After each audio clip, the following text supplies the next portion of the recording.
Hello, Bill. Good morning, Matt. Welcome to the DMZ, everybody. I see another one of us have appropriate hair to display to the fans. All hats episode, all hats on And deck, I guess. what are you wearing? I think this is Kiowa Island, which I love. My wife and I, and then the family have taken ever since COVID. I think we've been to Kiowa, which is only about 45 minutes south of Charleston, probably 5 or 6 times. Just driven It's one of down Joe there. Biden's spots. Yeah, I think Nikki Haley has a place, lives there, maybe. So that's certainly where that big interview she gave right after the election when she threw Trump under the bus the first time took place. So it's a good place. Billy, have you visited? I actually have been to a wedding on Kiowa many years ago, um, so I'm familiar. It's South Carolina, but um, it's not down home South Carolina. It's pretty upscale. My my wife loves Charleston, so we always go a night or two, and she just goes to amazing restaurants, and then we have the beach experience at Kiowa. So I highly recommend it. How about you, Bill? What we're talking hats? What hat are you wearing today? This is "Don't Let the Pigeon Drive the Bus" from the great Mo Willems. Mo Willems, who is a Northampton local. So I'm repping, our local celebrities here. Very cool. Speaking of locals, I'm a local Marylander, at least a native Marylander, and you know, Maryland had Governor Hogan, Larry Hogan, for two Your terms. nemesis, the One of them long-standing my feud nemesis. between the Lewises and the Hogans. Yeah. For fans of the show, you'll remember that his father, Larry Hogan Sr., ruined arguably the best moment of my life, and I'm not exaggerating. And I thought about starting a super PAC to tell my story and to try to stop Larry Hogan, but it turns out the son, Larry Hogan, who I think had an interesting. I read his biography, the governor's biography, and he had a strange relationship with it. His dad, Larry Hogan Sr., who had been a congressman, Republican congressman in Maryland, kind of famously turned against Nixon. Um, I think in pretty heroic fashion, again, despite the fact that he screwed me over personally. But he basically had a second family. I mean, what I'm saying is that he got divorced, not at the same time. He wasn't a bigamist, but he got divorced and then had kids uh, who were basically old enough to be Larry Hogan, the governor's own children. And so they had a strained kind of weird relationship. But Governor Hogan of Maryland turned out to be, I think, a great governor and one of the most popular governors in America. And you would think that he would then be able to pick his successor. Would you not think that, Bill? Well, And I yet, live in Massachusetts, where we have a Republican governor, Charlie Baker, and we have a even longer history of moderate Republican governors, longer than I think Maryland does. Uh, and I've well, seen up you've got close Bob Ehrlich what and Michael Steele might have something to say about that I too. mean. But Weren't they considered more conservative when they were in office? yeah. Well, Larry Hogan, in fairness, is conservative in many ways, but I think he's considered a moderate today. So I mean, did Ehrlich and Steele call themselves pro-choice or lean that way? I don't remember. We were just so grateful because remember Ellen Sauerbrey had run and twice had lost, and there's questions about the whether in fact her election was stolen. But she ran twice, and it was crushing and heartbreaking for us. And so we were just so grateful to get a Republican. I'm not sure how much we cared about the details. I mean, I my understanding is that Bill Weld, when Mitt Romney first ran, Salucci, Baker, and these people who really lean much harder into being moderates, particularly Yeah. on social issues. And so there's a long tradition of that, not just in Massachusetts, but also in Vermont and New Hampshire. Um, and we've seen the Massachusetts Republican Party go hard Trump. Uh, in fact, there's a guy in Northampton. It's the most liberal place, one of the most liberal places in the country. The vice chair of the Republican Party is a Northampton local, and he was always writing conservative stuff in the local paper. He had a column where he writes letters, but he kind of stopped short of being a Trumper initially, and then a couple years ago he went all in on Trump, and then there was this takeover of the state party by the Trumpers, and he was part of that purge, and now he's vice chair. And yes, and sometimes these flips of the party committees are not reflective of the electorates. It's more of like an internal, battle. But we've seen that the Trump endorsed Republican gubernatorial candidate, Jeff Deal, is running away with the Massachusetts primary. And there is someone Baker like who's running, but Baker's not lifting a finger for him. No one believes that the Trumpers don't run the show for the Republican Party. Of course, everybody knows that this means that they're DOA in the general election in Massachusetts. Yeah. Like they had a really good thing going. They basically had a near hammerlock on the governorship. And if you're a conservative in Massachusetts, like that's no longer good enough. We've had the governor before. If I can't do crazy conservative things, what's the point? And so it doesn't shock me that Maryland conservatives said, Hogan's governor, that's not fun. I don't need more of that. Well, so there was a primary this week. We're taping this on Wednesday morning. So on Tuesday, there was a primary, and Governor Hogan's, picked successor lost to a Trumpy candidate. I think his name's Cox. And he will probably then lose the general election, I'm assuming. I mean, Maryland's a very Democratic state traditionally, and I think just demographically, Democrats far outnumber Republicans. So, but I think, so that's one story. But Bill, the other story is apparently Democrats were funding the Trumpy candidate. And this is something that we have seen now. I mean, Claire McCaskill famously chose her opponent, and it worked for her. And then I think Hillary Clinton and a lot of Democrats in some ways helped Donald Trump, and then it backfired. And we've seen the danger of what could happen when you kind of weigh in and do this Operation Chaos campaign. Now in Maryland, I think the odds are that it'll work, that Democrats will prevail and take back the governorship.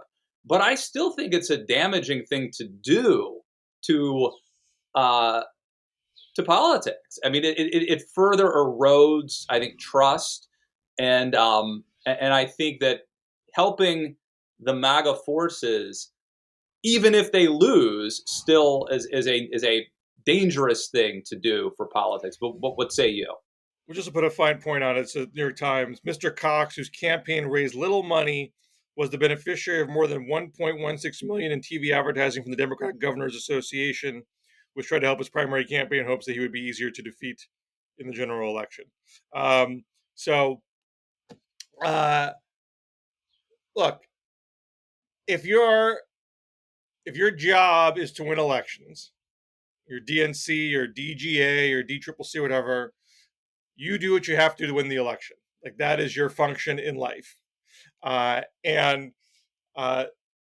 wait, that's I agree with you. I know what you're saying, but Democrats keep telling us that Trump and Trumpism are an existential threat. And if that's true, then things should come before politics. So what you're telling me is that just following orders. So the Democratic operative who helps advance a MAGA candidate under the guise they'll be easier to defeat, because their goal is just to win elections, I would then put them in the same category as someone who actually worked for Trump or one of his minions. Hey, we're part of a party, right? We're just trying to win elections. That's our job. The I agree that maintaining the democracy is of paramount importance. I agree with that. And I agree that you're obviously playing with fire a little bit if you're helping along candidates who are anti-democratic, small d democratic. And then Cox is an election denier. So I think he rightly belongs in that category.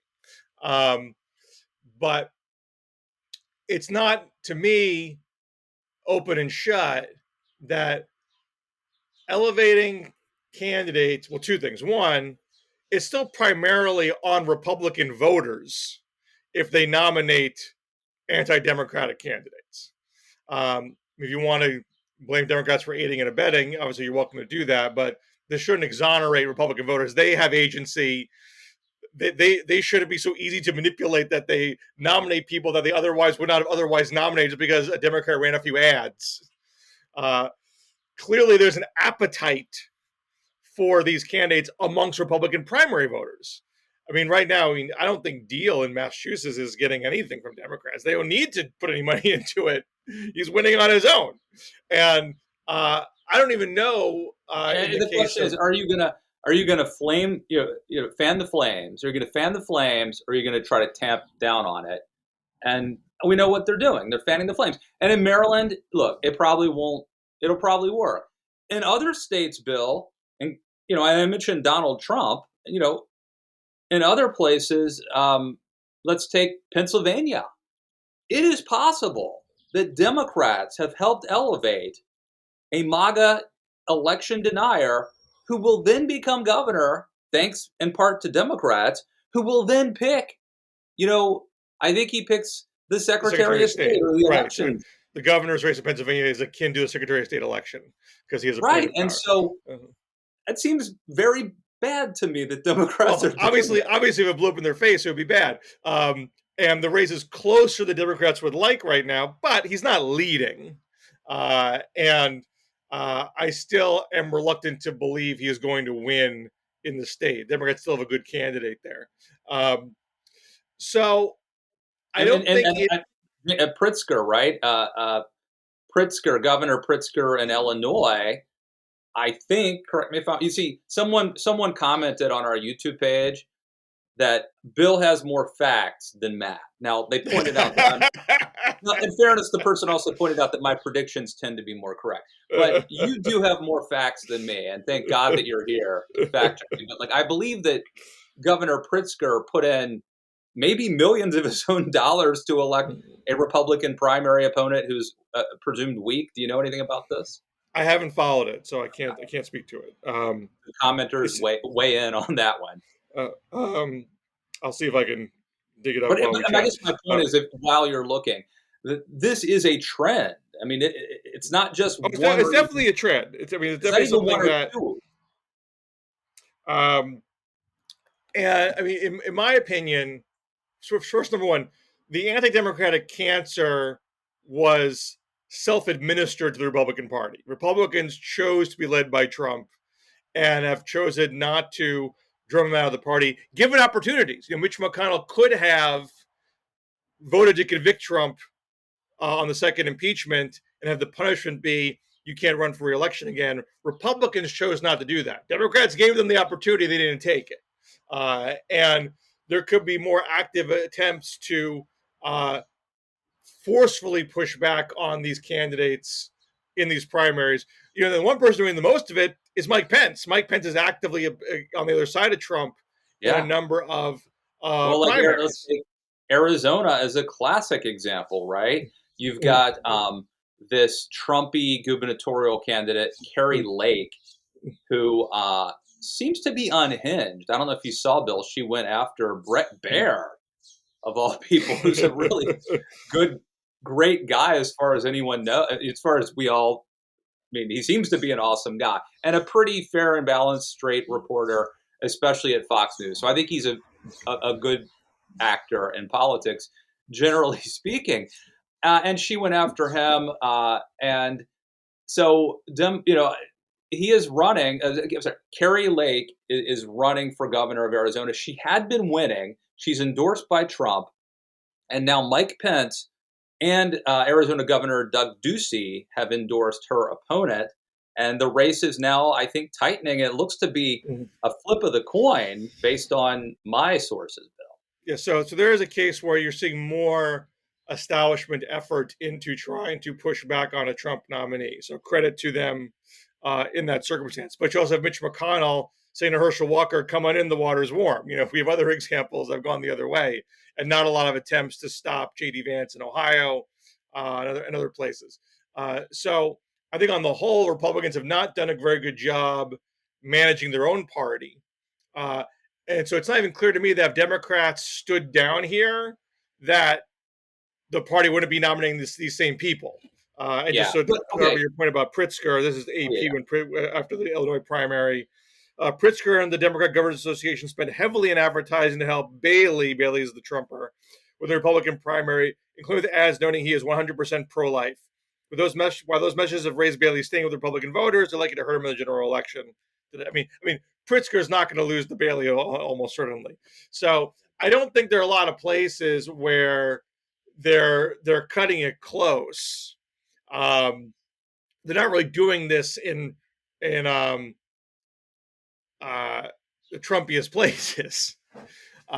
So, if I mean, my opinion, the way to save the democracy is to split the Republican Party. I mean, there's some people are on the page that Democrats should paint all Republicans with a very broad brush and lump them all into the Trumpy camp, regardless of their gradations, and make everything hyper partisan, and that extends to abolishing the filibuster back in the court. You know, it's real us against them mentality. I would rather split the Republican Party, find ways to draw out the reasonable ones when it comes to legislating, um, and try to show that we can still get things done. I don't think that is incongruous with trying to win elections against candidates that are far less electable. I mean, if you're a Democrat, you still want to win and have the upper hand when it comes to legislating. But I think you can have the upper hand and still be magnanimous to the other Republicans who do survive. Well, I just think the whole concept of meddling. So the concept of meddling in another party's nomination process is questionable to begin with. But then the idea of boosting the worst candidate, and look, if you were just boosting the least electable candidate, that in and of itself I think would be sketchy. But when you're boosting someone who's not only less electable ostensibly, but much more dangerous, now I think we've entered the territory where this is indefensible. And look, I will certainly grant you, as someone I have been more than happy to criticize Republicans, that like they bear the primary responsibility. Obviously, that's not a question. But we have Democrats who I think are fanning the flames in many ways. And so to me, it's like democracy's struggling here. And instead of doing the right thing by the country, you're actually making things worse. I mean, not good. Well, I'm still not convinced it's going to make things worse. I mean, it'd be one thing if Democrats were running ads against the more reasonable Republicans saying, "Did you know that this person had sex with a 6-year-old boy just last Thursday? And here's the grainy video that kind of makes it look like it's so." You know, that would be obviously disgusting and underhanded. What they're doing is, did you know this Republican loves Trump and is pro-life? If that's going to make Republicans vote for that person, you know, that's on the Republicans. It shouldn't be that easy to elevate the electable Republican. Like, your cousin is a raging alcoholic, and you're taking a Pabst Blue Ribbon and putting it under his nose. I mean, obviously the Republican Party is sick and addicted. And do we want to tempt them and tempt fate? Like, this is still Republicans have the responsibility to go to AA. You know, if Democrats are just like, Russians do all sorts of stuff to try to inflame existing divisions in the party. It's the Yeah, and I think Americans' job. now I think what you're doing is comparing the Democratic Party I'm with being candid foreign here. agents I'm who are being candid. meddling, foreign agents who are meddling in our internal business. Well, and I think Republicans have an argument to say, I think it's accurate that Republicans tried to elect Trump. I think it's also accurate to say, Hillary losing is Hillary's own fault. It's incumbent upon the Democrats to find a way to withstand those sorts of attacks and incumbent on Americans not to be manipulated. I think in some cases with Russians, there was more active misinformation and disinformation. It wasn't just more on the level, did you know this factual thing? There were non-factual things that were being pushed around. Democrats are not playing that game. But otherwise, you need to have a strategy to get your own people to rise above it. And Republicans, if they had more of a spine and could speak more forthrightly to their own base, they would do that. Yeah. Before we move on, I haven't heard much about this, but I believe it's true that Illinois Democrats, not Trump, but that Illinois Democrats and redistricting is the reason that Adam Kinzinger is basically done. If I'm right about that, if that's the right interpretation, that strikes me as again another, wouldn't it be nice to keep Adam Kinzinger in Congress? Because Democrats were going to meddle in that primary and elevate a Trump. No, they basically redrew the line. Yeah.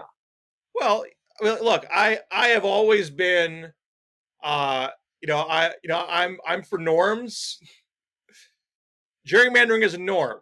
I'm fine with gerrymandering. It's been a norm since things that are norms. It's literally named after a founder. It's named after a founder. Well, no, because his name was Gary. Well, that's why I think it's supposed to be gerrymandering. I think gerrymandering is totally fine if everybody does it and it all becomes a wash. Republicans do it plenty. Democrats do it plenty. Of course, there is less of it because we have more state constitutions and independent gerrymandering, which is fine. Bill Scher. That is not a new statement on my behalf. I think over time it generally has been a wash. I think the stronger argument against gerrymandering is that it's incumbency protection, not so much that it tilts the playing field to one party or another. I mean, there are certain examples, like look at the state legislative level, like Wisconsin state legislature and North Carolina state legislature are pretty heavily gerrymandered to Republicans, even though their states are not as Republican as the legislatures are.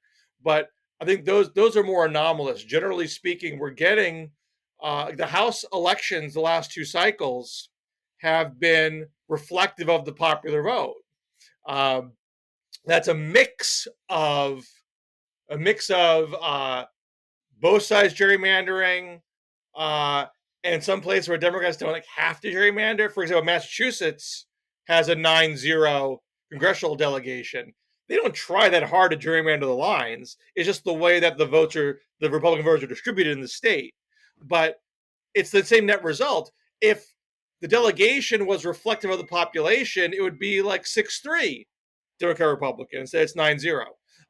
So there are examples like that also mitigate gerrymandering. But we also have stuff with some state courts have struck things down, or redistricting commissions have done certain things. So it's all come together to create essentially a wash, in my opinion, and that's why I don't worry about it as much.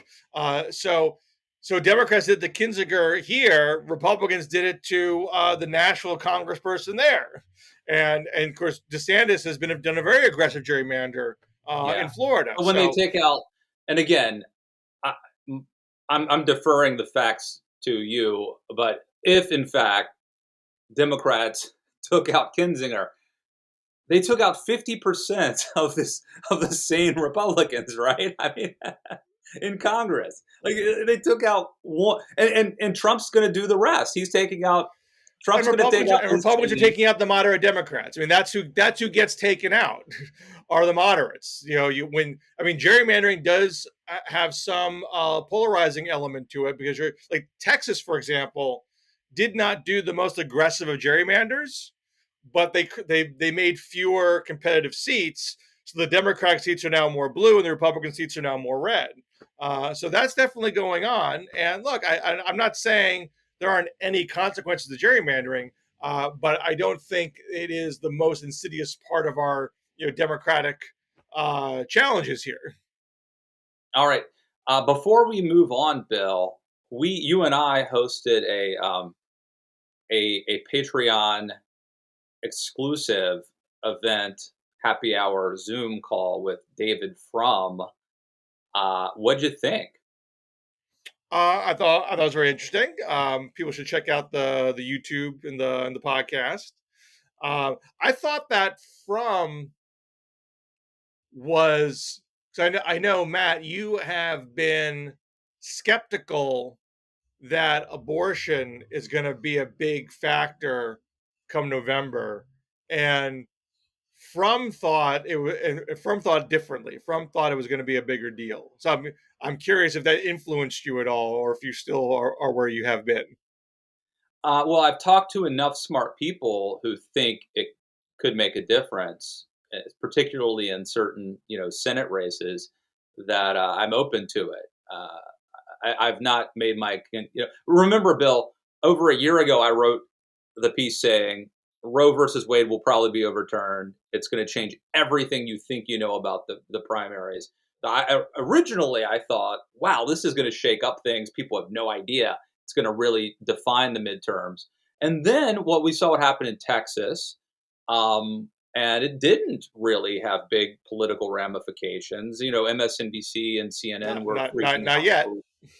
Not yet, but I'm willing to be proven wrong now. Mm-hmm. So I readjusted and I may reevaluate again. But I will say, I don't always agree with Frum, and I don't think he's always right. But I think he is always insightful and always makes me think about things. And his takes are fresh. And so I thought it was a really great Zoom call, and thank you to everyone part of our Patreon community who was on that call. I think they had great questions too. Before we jump, we should talk about what Manchin did recently in maybe killing a Build Back Better Jr. bill, only leaving behind what's essentially a healthcare bill, by telling Schumer's people went first and saying Manchin's out. Manchin's not going to do a tax. He's not going to do anything with tax reform and climate. He's only willing to do extension of Affordable Care Act subsidies and prescription drugs. And then Manchin said, "That's not what I said. I just said I want to wait another month and see if inflation comes down. I don't want to do this with inflation the way it is." And the Democrats respond, "Well, the clock's running out on us here by making us wait. You're running the rest of we can't do this at all because we're going to run out of time. So this is very disingenuous of you to keep moving the goalposts." So they're locked in a bit of a doom spiral. Although it may well be that the Democrats seem to be coming around to doing what Manchin is leaving on the table, which is the healthcare pieces. As Manchin moves those goalposts again. And I have to say that I'm more surprised than not,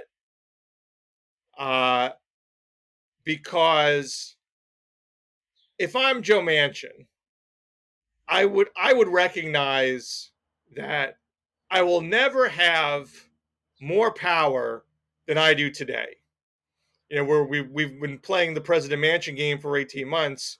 We didn't always do that. We're doing that because there's a very narrow Democratic House majority, and there is a paper-thin 50-50 Democratic Senate majority with Kamala as tiebreaker. And so every individual senator gets to call the shots, and he happens to be the senator representing the most Republican state who is less inclined to do what Biden tells him to do, and therefore he can unilaterally essentially set the terms so long as some other senator doesn't go play the same game. And I would think you're in your 70s, you're up for re-election in 2 years. There is no guarantee you're getting reelected. You've had a long career.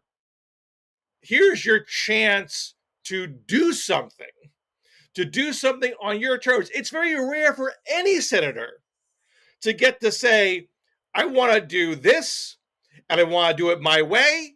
If you don't do it my way, you don't get to do it. That almost never happens in politics.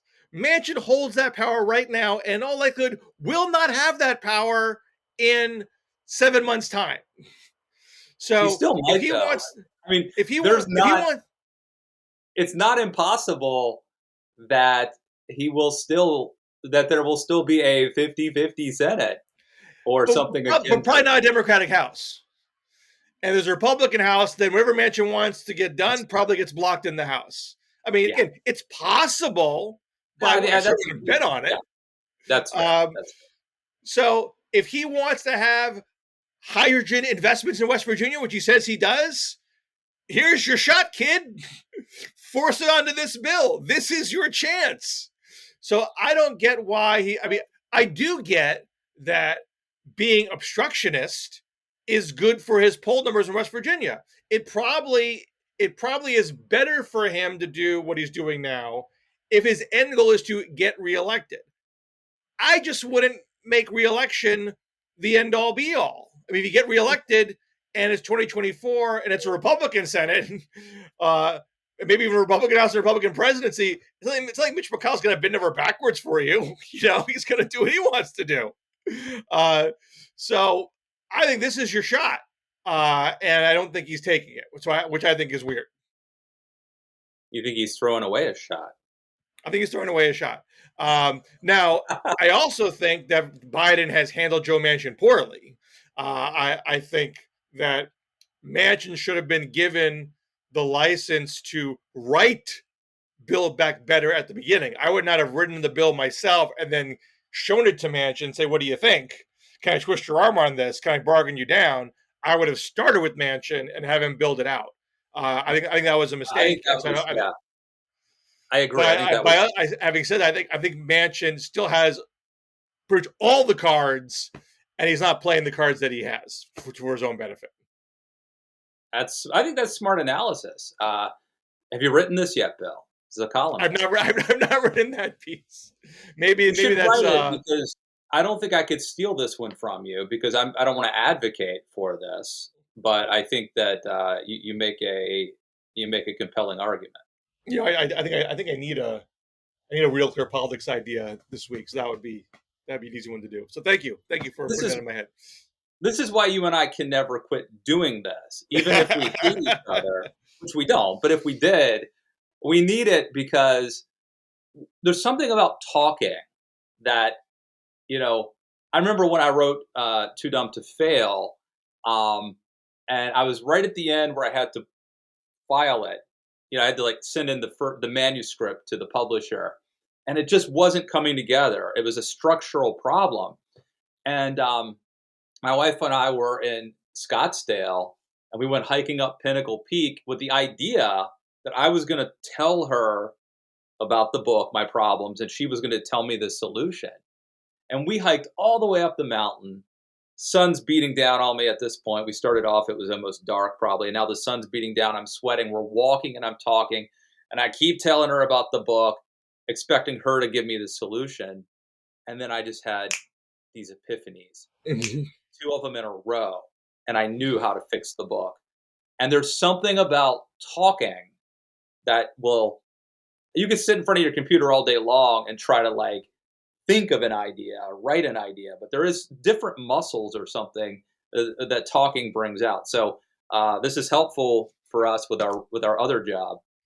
Now, do you think that having this bill be, if it is killed, um, but Democrats can still pass extended ACA subsidies and lower prescription drug prices. Will Manchin have helped Democrats in the midterms, passing something that is generally seen as popular, avoiding a premium spike for healthcare before the midterms, and avoiding touchier subjects like climate and taxes? Or is Manchin sowing more internal division, which is going to depress base turnout and therefore not help Democrats in November? I mean, I think it should help Democrats, but I don't know the Democratic base the way that you do. And so they may respond irrationally to this. Instead of seeing a half loaf, they might see this may enrage them more. So I think this ought to be a net positive. I mean, I think Democrats ought to really be thanking Joe Manchin for killing Build Back Better to begin with. They wanted to spend what, $6 trillion? Imagine the Bernie number. I mean, Biden was 3.5, and of course, mind you, this was going to be offset with revenue, so it wasn't going to be deficit spending, but the spending was front loaded. So as drafted, it would put more deficit spending in the system now, which would have arguably exacerbated inflation. I think if Democrats if progressives had gotten their way, they may be done. They may be done for a long time. Never mind the reordering, and I'm sure you saw that big New York Times piece about, and Axios wrote about it, about the reordering taking place. So I think Manchin is he's the Rodney Dangerfield of the Democratic Party, Bill. No, what's weird about Manchin? Manchin said this has to be about deficit reduction and inflation fighting. Apparently, their deal was $500 billion in spending, but $1 trillion in more tax revenue. That's deficit reduction. That's anti-inflationary. And so the only way to explain Manchin's flinching at that, and I think it was a Bloomberg reporter, Eric Wasson, that mentioned this on Twitter. The general Democratic take is this just shows Manchin negotiates in bad faith. He was doing something anti-inflationary, and then he does a 180 and pulls the plug on it. And so you don't do anything legislatively to help with inflation. And I think it was Wasser said, in my discussion with Manchin on this, he was concerned about the politics of it, that it would look bad to be raising taxes on anybody, even though it was on the wealthier businesses. It would be a bad look to do that when inflation was peaking at 9.1. And so maybe theoretically, if the August number is better than the July number and it's going in the opposite direction, maybe he'd feel more comfortable politically doing it at that point. But we'll only know that's the case if and when the number in August is better and Manchin changes his tune. So what I think the politics of it to me, for the Democrats, I think it is possible the Democrats are going to find base motivators anyway, particularly with abortion. General Trumpiness, Trump announcing he's going to run, perhaps. That they don't necessarily need to pass this bill to get that. I think it would help base motivation, and particularly, I think it would help Biden. Biden has no wins. Biden's numbers are stuck in the mud because he doesn't get points on the scoreboard. Even at the moment, he almost got one with the gun safety bill. It gets totally drowned out by the abortion decision with Dobbs, and of course, subsequent shootings after that, where people don't necessarily credit the bill for doing anything yet. Which, of course, it can't magically turn things around. But the thing that times Biden passes things, he never gets to take victory laps because other events overwhelm him.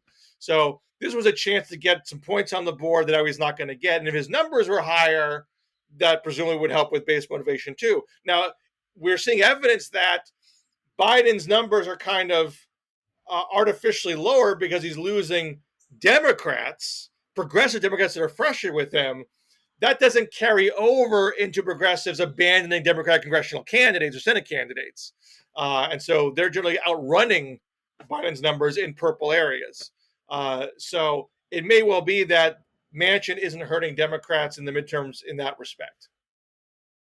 Well, the one thing it does seem to suggest to me is that Manchin is either running for reelection or wants to keep the door open to running for reelection because as you know, he's factoring a lot of political considerations in, it seems like. So I guess we're out of time. Yeah, Bill, I need to jump.